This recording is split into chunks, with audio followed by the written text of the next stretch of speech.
So where are we going now, Gina? All right, so basically when I get to a city, the thing I want to do is have a really good look around and get my bearings and just work out where everything is. Now, normally if I hit a small city, I like to do that on foot, but it is really hot here. It's like, I don't know, over 40 maybe. And so it's a bit hard, and where we are is so we're a little bit away from the action. The resort that we're staying in is quite away, so it's not easy just to walk down and find the action. So I've got a local driver here who's going to take us around, and I'm asking him first up to take me to a local market, just so I can get my bearings. And so it's really good that when you get into a new city, to try and find a local who's going to take you to the local places rather than the tourist places. And often you can find that if you go a couple of streets back off the beaten path, you're going to get something that's more authentic and real to that particular city, rather than something that's just really catered towards the tourists. The other advantage of sort of venturing out a little bit further is it's not going to be as busy or crowded, and you can get that great shot.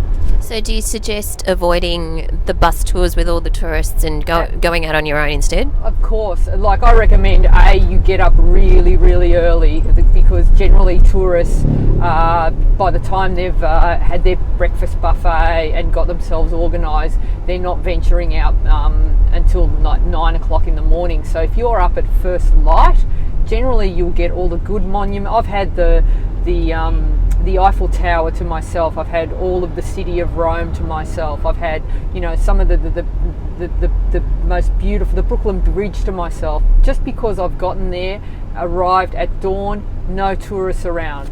So are you actually looking for a specific location, or I what exactly? I don't know what I'm looking for at this point. Like, yesterday when we went out in the boat, I had a specific pier that I had researched that I wanted to find. That was the location. Right now, I'm not sure because I'm not familiar. Now, there's things you can do to help you out in this situation. Like, you can get on Google Earth, and you can get that Google Man that goes close to the map. You can do like a street view. Google Street View. Yeah, Street View, where you can where you can look around and get a sense of the location.